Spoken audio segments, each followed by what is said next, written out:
다시, 예. 이제 6월, 이제 아시다시피 6월 14일에서 15일 넘어가는 날, 이제 금리 인상 가능성에 대해서, 예, 여러 가지 말들이 많은데, 현재. 네, 그래서 요즘 최근에 나온 기사 보면 거의 동결적으로 지금 전망이 가는 것 같아요. 동결적으로. 예, 왜냐면 그 연준의 인사들, 여러 그 위원들, 투표권이 있는 위원들이 발언을 현재 하고 있고, 최종 금리 발표 전 일주일 전에는 이제 이른바 블랙아웃 기간이다 보니까 말을 못 하는데 지금은 많이 할 수 있어요. 또, 지난주죠. 만 일주일 정도 전에, 그 연준 파월 의장이, 이미 좀 얘기를 했죠. 얘기를 해서 뭐라고 얘기했냐면, 이거 쉽게 말해 6월에는 금리 인상할 일이 없다라는 그런 뉘앙스를 펼쳤어요. 충분히, 현재. 네. 다만 이 긴축 사이클이 완전히 끝난 거냐에 대해서는 아직 아니다라는 얘기를 하고 있어요. 그러니까, 금리는 이미 정점을 찍은 걸로 시장은 보고 있어요. 월간은. 보고 있고, 이제 언제쯤 내릴 거냐에 대해서는 아마 연말쯤 가야 얘기가 될 거라고 봐주고요. 그거를 측정하는 사이트인 페드 와치, FED 와치라는 사이트에서 현재 미국 금리가 5.0에서 5.25 밴드입니다. 그래서 동결할 확률이 현재 70%가 반영되고 있다. 68%. 그 다음에 0.25를 올릴 확률이 한 30%가 반영이 되고 있는데, 제 생각에는 한 며칠 정도, 이제 그 금리 발표에 더 가까울수록, 동결적으로 이게 아마 더 이렇게 상승할 걸로 봐집니다.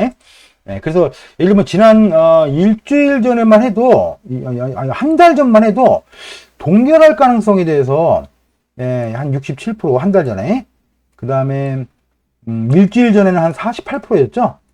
그러다가 이제 어제 오늘 사이에 70%대로, 금리 동결적으로 거의 굳어지는 모습입니다. 그래서, 왜냐면 미국도 여러분, 여기서 금리 더 올려서는 감당이 안 됩니다.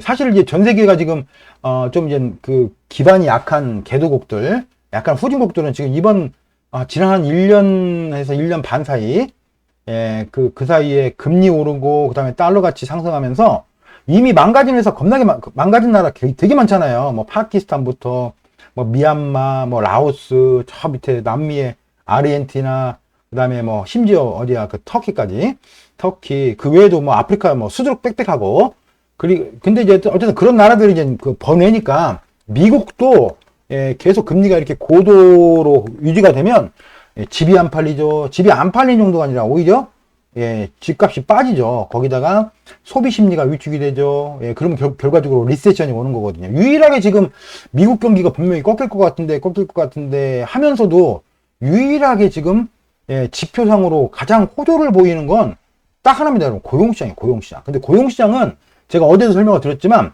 이번에 코로나 기간 때 있었던 특이한 점이 있어요. 특이한 점이. 말씀드렸던 100만 명이 죽고 100만 명이 조기 은퇴하고 100만 명이 자발적 실업을 했고 한 50에서 100만 명 사이가 이민자들 그 일손들이 못 들어왔다.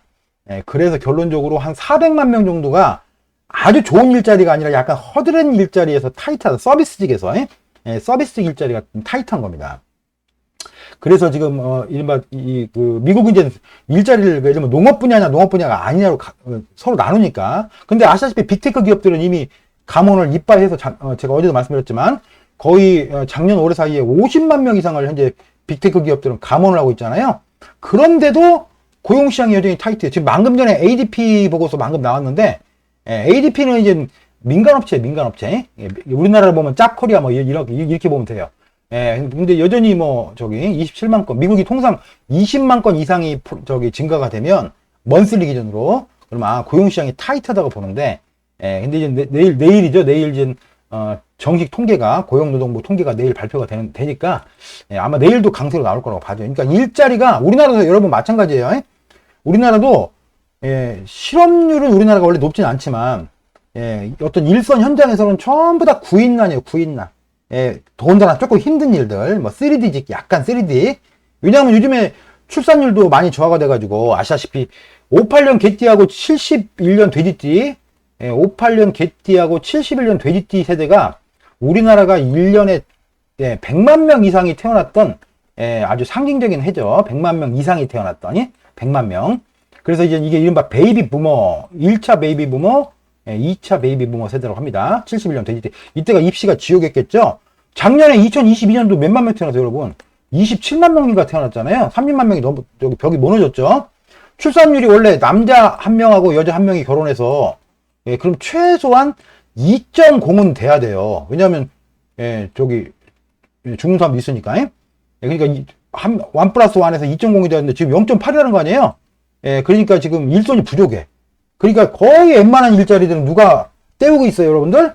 예, 뭐, 죄송하지만, 예, 저기 중국에서 온 사람들이나, 어디 뭐, 인디아에서 온 사람들, 파키스탄, 예, 뭐, 타일랜드, 예, 뭐 이런 데서 뭐, 캄보디아, 이런 데서 온 사람들이 다 채우고 있죠. 어쨌든, 금리 쪽은, 여러분들, 네, 이번에 거의 동결이다. 거의 이 정도면 거의 동결로 보시는 게 맞다. 외노자들. 네, 이제 금리 관련된 코멘트를 간략히 들었습니다.